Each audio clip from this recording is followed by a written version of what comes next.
Hey everyone, today we're going to talk about one of the most unbelievable true stories to come out of World War II.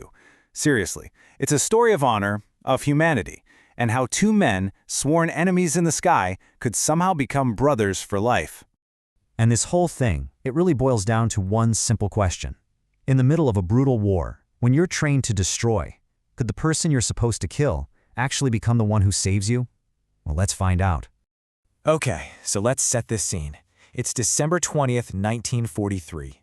Picture 21-year-old Second Lieutenant Charlie Brown. He's at the controls of his B-17 bomber, and this is it, his very first combat mission. Their target is a German fighter factory, and they've been warned to expect heavy resistance. But what they don't know is that their plane, nicknamed Yield Pub, has been assigned to the most vulnerable, most dangerous spot in the whole formation. The crews had a nickname for it. They called it Purple Heart Corner. So yeah, the danger was off the charts before they even got there. And what's wild is how fast things went from dangerous to an absolute nightmare. After dropping their bombs, they get swarmed by about 15 German fighters.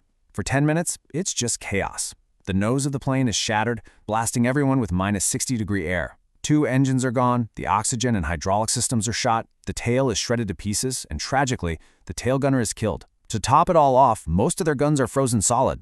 They were, for all intents and purposes, a sitting duck.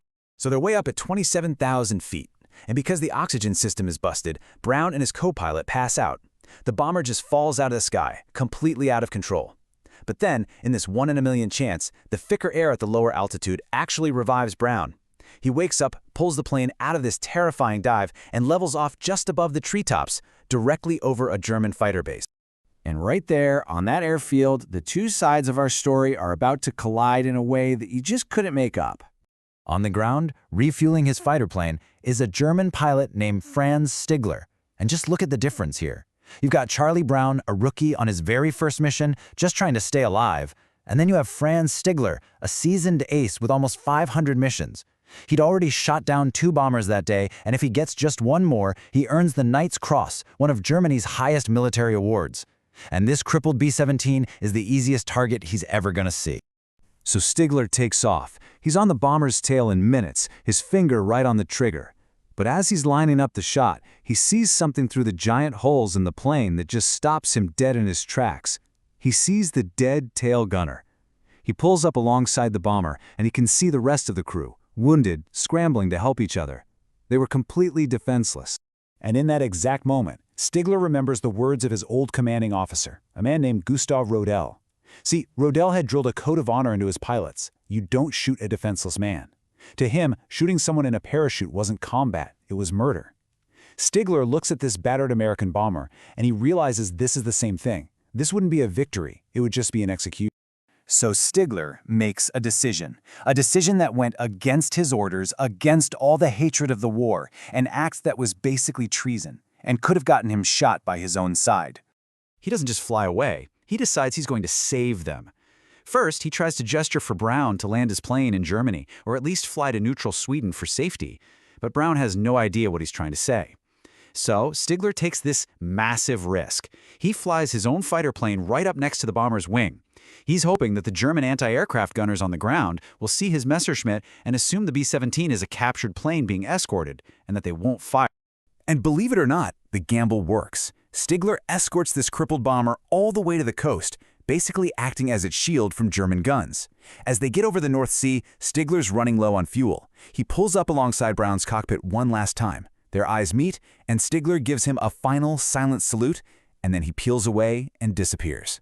Brown somehow manages to crash land that plane back in England. 8 of his 10 crewmen survived. But the story? Oh, it was far from over. For both of these men, the weight of this secret would follow them for almost half a century. So at his debriefing, Brown is ordered to classify the whole thing and never, ever talk about it. They didn't want any stories that might create sympathy for the enemy. And Stigler, well, he kept quiet to save his own neck. The war ends, they both go home, and for decades, they each wonder what happened to that other pilot. It isn't until 1986 that a retired Charlie Brown finally tells the story publicly and starts looking for the man who saved him. So for 4 years, Brown searches, and he finds nothing. No leads. He's just about to give up. He decides to write one last letter to a newsletter for former German fighter pilots, telling his story and just hoping someone might know who it was. And then, a few weeks later, a letter shows up. It's postmarked from Canada. Turns out Franz Stigler had moved there after the war. He'd seen the newsletter and recognized the story instantly. And the letter began with 3 simple, powerful words. I was the one. They talk on the phone, they're both crying. They figure out they'd been living just 200 miles apart for years and had no idea. They agree to meet, and in 1990, in a hotel lobby in Florida, these 2 old men see each other from across the room, they walk towards each other, and they just embrace, weeping, finally able to share the secret that had connected them for 46 long years. And their friendship was just instant, and it was deep. Stigler had lost his own brother during the war, and he wrote this for Brown. I mean, this just says it all, doesn't it? It shows how their bond went from enemies to friends to true family. But you know, this reunion wasn't just a personal moment for them. It was really the start of a public legacy that is still inspiring people all over the world. Get this. Stigler attended a reunion for Brown's old bomb group, and they invited him as the guest of honor. And there, he met the surviving crewmen and their families. He was introduced to 25 people, children and grandchildren, who were only alive in that room because he chose mercy instead of pulling the trigger that day. 25 people. Years later, the U.S. Air Force actually investigated the mission, and in 2008, 65 years after it happened, Charlie Brown was awarded the Air Force Cross, and every single member of his crew got the Silver Star. It made them one of the most decorated crews in history. And Stigler, for his part, had already been awarded the Star of Peace for his incredible act of humanity. And their story just keeps resonating. It's been immortalized in a best-selling book called A Higher Call. There's a song about it by the band Sabaton called No Bullets Fly. And there's even a restored B-17 painted to look just like Ye Olde Pub that flies at air shows. And after 18 years of this amazing friendship, their final chapter was written. Franz Stigler passed away in March of 2008, and Charlie Brown followed him just 8 months later. It was almost as if one couldn't stay long without the other, a final, beautiful testament to that bond they shared.